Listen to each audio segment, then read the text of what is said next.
आज हम एक गाने के बहुत ही दिलचस्प डिजिटल सफर को समझने वाले हैं। ये कहानी है कि कैसे एक गाना इंटरनेट पर आकर एक बिल्कुल नया रूप ले लेता है। शुरुआत एक पहेली से करते हैं।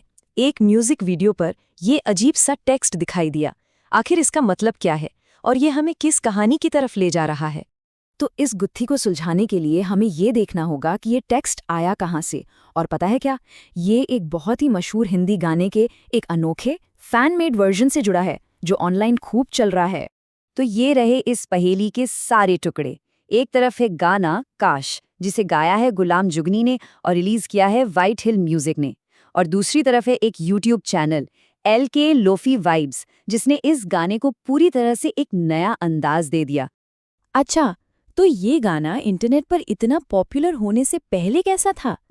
देखिए, काश की शुरुआत एक बिल्कुल प्रोफेशनल तरीके से बनाए गए ट्रैक के तौर पर हुई थी। मतलब ये एक प्रॉपर रिलीज था। इसे एक बड़े इंडियन म्यूजिक लेबल व्हाइट हिल म्यूजिक ने रिलीज किया था। स्टूडियो में रिकॉर्ड हुआ, प्रोफेशनली मिक्स किया गया और इसे आम लोगों तक पहुंचाने का मकसद था। लेकिन जिस वर्जन ने सबका ध्यान खींचा वो कुछ और ही था। उसे एक बिल्कुल अलग ही स्टाइल में ढाल दिया गया था। चलिए इस अनोखी आवाज की दुनिया में चलते हैं। तो आखिर ये स्लोड एंड रिवर्ब है क्या? असल में ये एक ऑनलाइन ट्रेंड है जो किसी भी गाने का पूरा मूड ही बदल देता है। इसमें गाने की स्पीड को धीमा कर दिया जाता है और उसमें एक गूंज यानी रिवर्ब डाल दी जाती है।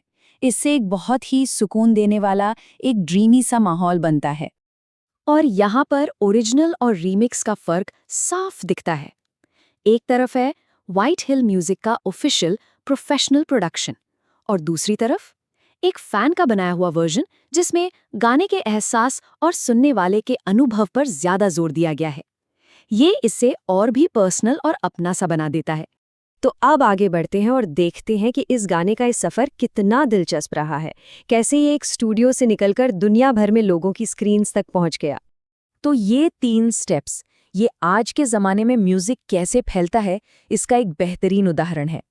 पहला स्टेप, गाना ऑफिशियली रिलीज हुआ। दूसरा, एक फैन ने उसे स्लोड एंड रिवर्ब स्टाइल में बदल दिया। और तीसरा, उस नए वर्जन को यूट्यूब पर शेयर कर दिया गया।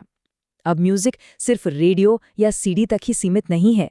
तो देखिए, ये कहानी सिर्फ एक गाने की नहीं है, ये एक बहुत बड़े कल्चरल बदलाव की तरफ इशारा करती है। ये सिर्फ एक रीमिक्स नहीं है, बल्कि ये अपने आप में एक कल्चरल आर्ट है जो दिखाता है कि इंटरनेट पर कला कैसे नया रूप लेती है। सोचिए, एक रीजनल गाना सरहदों को पार करके दुनिया भर के लोगों तक पहुंच जाता है और इस सफर में उसका रूप भी पूरी तरह से बदल जाता है। सिर्फ एक गाना, और वो हमें पूरे डिजिटल इकोसिस्टम की तस्वीर दिखा देता है। ये आज के दौर में क्रिएटिविटी और शेयरिंग के ग्लोबल ट्रेंड को दिखाता है। शुरुआत एक गाने से होती है और वो एक कम्युनिटी, एक स्टाइल और म्यूजिक से जुड़ने का एक नया तरीका बना देता है। और ये सब हमें एक बहुत बड़े सवाल पर लाकर खड़ा कर देता है। जब कोई भी म्यूजिक को इस तरह बदल सकता है तो असली आर्टिस्ट कौन है? वो जिसने गाना गाया, वो म्यूजिक लेबल जिसने उससे रिलीज किया, या फिर वो इंसान जिसने उसे एक नया रूप देकर नए लोगों तक पहुंचाया? ये एक ऐसा सवाल है जिसका आज की म्यूजिक की दुनिया में कोई आसान जवाब नहीं है।